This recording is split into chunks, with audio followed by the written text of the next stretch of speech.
Bom dia, pupilos, tudo bem com vocês?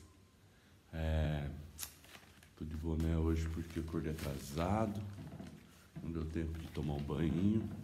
A sorte que vocês não estão aí sentindo meu cheirinho, mas meu cabelo tava zoado, então eu tive que dar uma escondida aqui.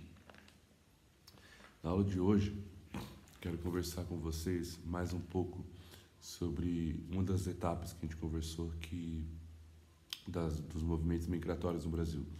A gente falou dos movimentos interregionais, né, ou a migração interna que acontece no território brasileiro, acompanhando os ciclos econômicos. E nós falamos sobre os movimentos de imigrantes, sobre a chegada de imigrantes no Brasil. É sobre isso que eu quero conversar mais um pouco. Então peço que vocês abram a apostila de vocês lá na página 32. Beleza? Eu quero voltar nessa fase porque faltou alguns detalhes para ser falados dessas fases e tem mais algumas coisas que a gente precisa falar aí para concluir esse capítulo. A primeira coisa é que a chegada dos imigrantes no Brasil ela é dividida então em três partes: a primeira fase, segunda fase e terceira fase. A primeira fase é de 1808 a 1850 e essa primeira fase ela é caracterizada quando a coroa portuguesa de fato decide estabelecer o processo de colonização no Brasil e passa a financiar a chegada de imigrantes no território brasileiro. Então essa primeira fase ela ainda está conectada com esse processo de colonização, com a necessidade que a coroa portuguesa tem de ocupar o território brasileiro de norte a sul, principalmente para proteger o território brasileiro contra a entrada de outros imigrantes ou de outros exploradores que estavam vindo também tentando explorar as riquezas do território brasileiro.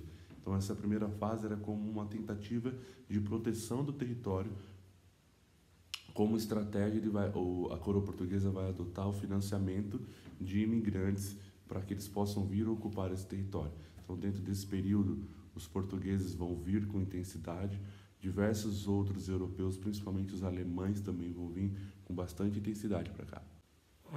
Dentro desse período, 1800, 1808, a Europa estava iniciando o processo de Revolução Industrial. A Revolução Industrial ela vai gerar dentro da Europa um processo de mecanização do campo e um desemprego rural, né? A substituição da mão de obra humana no campo pelas máquinas. Esse desemprego, junto com os benefícios oferecidos pela coroa portuguesa, que era a própria doação de terras dentro do território brasileiro, vai favorecer e vai estimular muitos desses imigrantes a virem para o Brasil. E é dentro desses períodos que começam a se formar as primeiras comunidades alemãs e açorianas, principalmente na região sul do país: Santa Catarina, Paraná, Rio Grande do Sul. Em 1850 vai se encerrar essa primeira fase e vai iniciar a segunda. A segunda fase ela é marcada também por alguns acontecimentos importantes. Primeiro ponto, o café brasileiro começa a bombar. Na Europa e nos Estados Unidos, que se tornaram o maior mercado consumidor de café brasileiro, eles vão estar comprando muito café do país. Então isso vai aumentar muito a necessidade de mão de obra para a lavoura do café.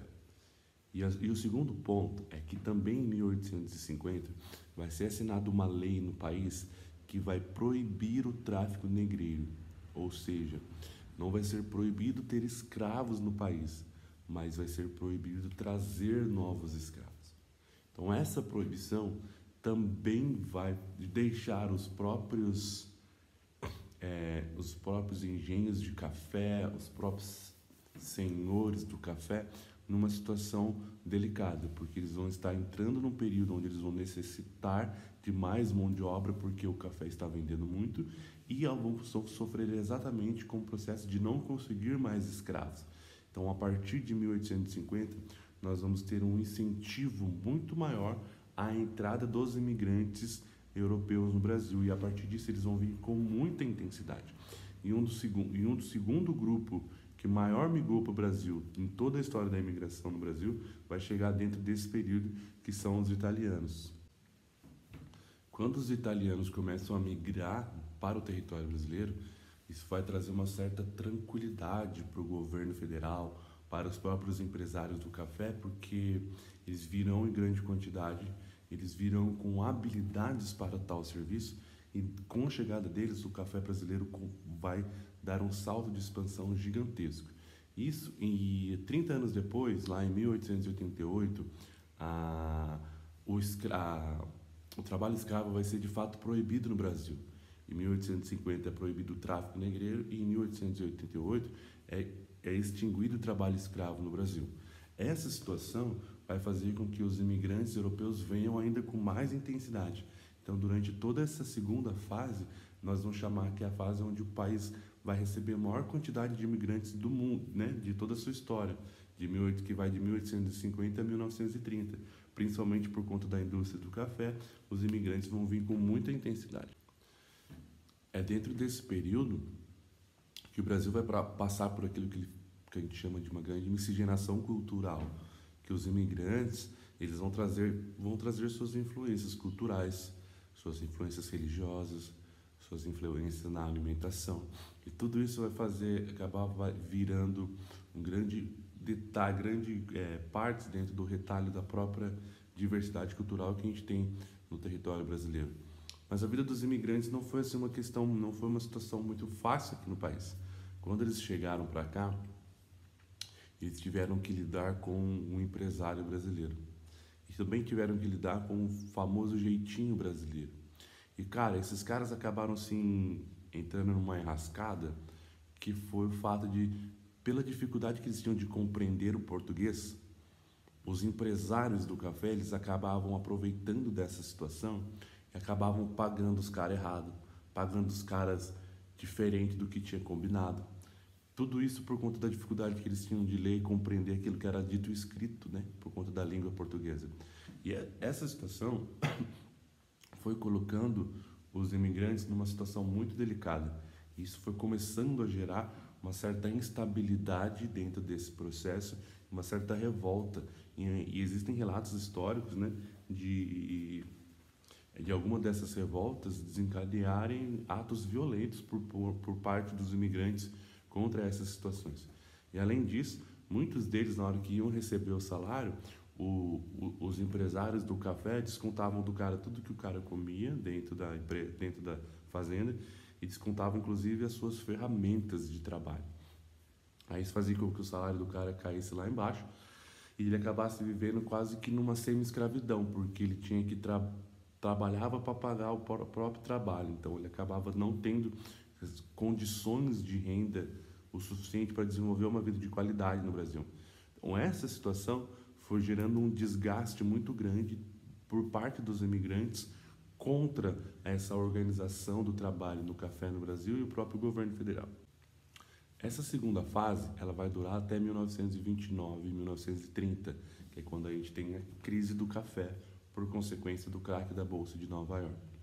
A crise do café, ela vai gerar dentro do território brasileiro um grande problema econômico e um grande número de desempregados.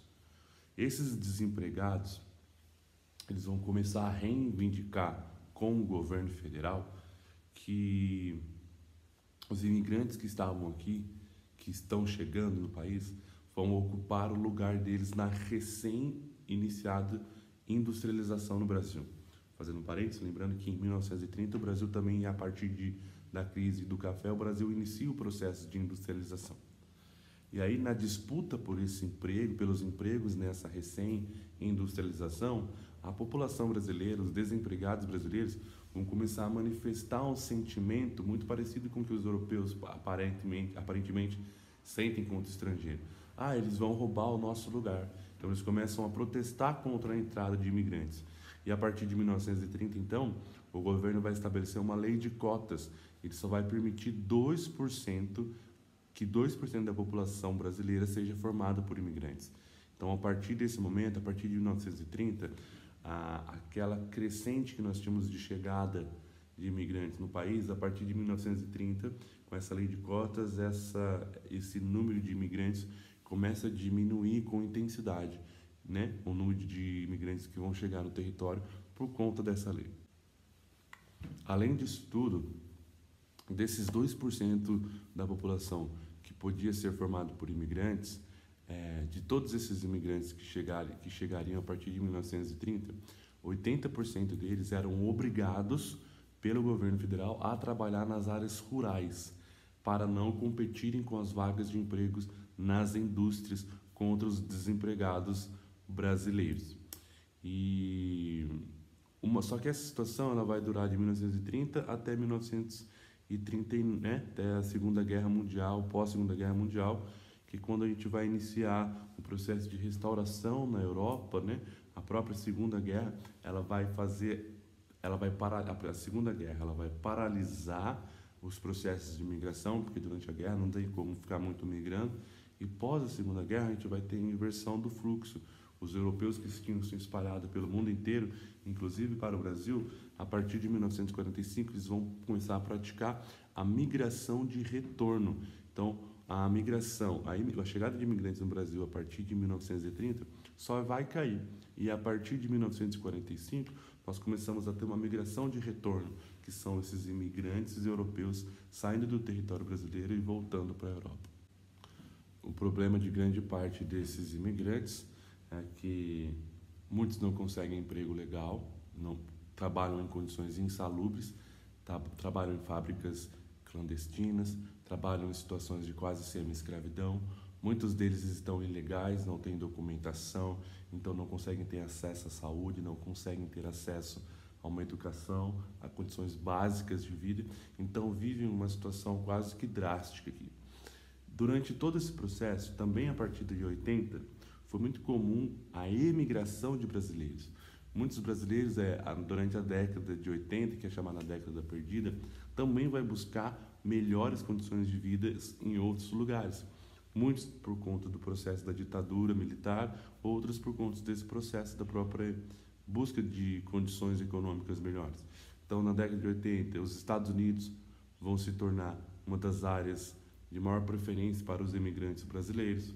O Japão, muitas empresas japonesas vão construir postos de trabalho aqui no Japão para contratar brasileiros descendentes de japoneses e outros brasileiros para levá-los para trabalhar nas empresas japonesas no Japão. Então é bem provável que no caso da sua família alguém tem algum parente ou algum amigo que foi embora para o Japão, que ganhou muito dinheiro, mas que trabalhou para lascar, velho, né?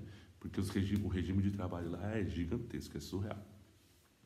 Então, a partir da década de 80, a gente tem esse grande fluxo de migração. Muitos brasileiros foram para Portugal. Hoje, antes da pandemia, nós estávamos num cenário dos brasileiros retornando para Portugal, indo para Portugal de novo, indo para a Espanha. Então, nós não só recebemos imigrantes, mas também enviamos muito imigrante para diversas partes do mundo. Agora, pupilos, para finalizar a aula de hoje, um assunto que eu quero falar com vocês. Então, a gente conversou sobre as 3 fases da imigração. Agora, vamos voltar a falar das migrações interregionais ou das migrações internas que acontecem no território brasileiro. Hoje, essas migrações elas têm uma característica diferente.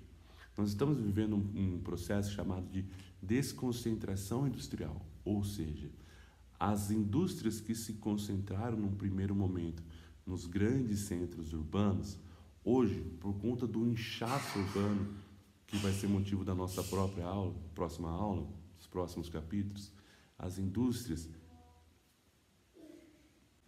Tive que dar um pause aqui que o Gregão acordou chorando. Mas enfim, as indústrias que tinham se concentrado nos grandes centros urbanos, hoje, por conta do inchaço urbano, elas estão migrando, saindo das áreas dos grandes centros e indo para as áreas do interior. Esse processo ele já se iniciou na década de 80, então a chegada da Ford em Taubaté, a chegada da Volks de Taubaté é justamente já resultado do processo de desconcentração industrial. Elas saem de São Paulo e vão para as áreas interioranas. O nome disso é desconcentração industrial. E esse processo de desconcentração industrial vai estimular um novo movimento migratório interno, um novo movimento interregional dentro do Brasil, que é a população saindo dos grandes centros, das grandes áreas urbanas, e migrando para as áreas do interior em busca de emprego nessas indústrias que estão surgindo nas áreas interioranas, certo? Esse movimento de desconcentração, ele é muito forte na área industrial, mas ele também acontece nas diversas outras áreas. Então, hoje é muito comum você ver condomínios surgindo em áreas rurais, condomínios de casa.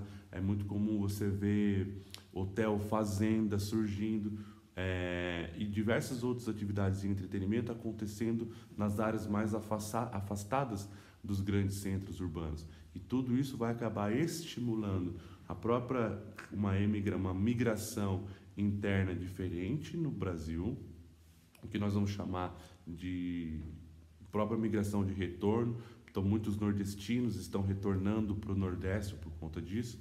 E aí isso também vai trazer a própria população, alguma parcela da população também volta a se concentrar nas áreas rurais por conta dessa nova constituição, dessa nova reconfiguração das áreas rurais por conta desses processos de desconcentração e dessas novas atividades econômicas que o campo tem oferecido, certo?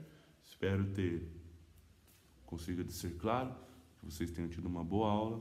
Usem a apostila para conseguir responder. É importante que vocês leiam a primeira, segunda e terceira fase para conseguir responder os exercícios que está lá na plataforma, beleza?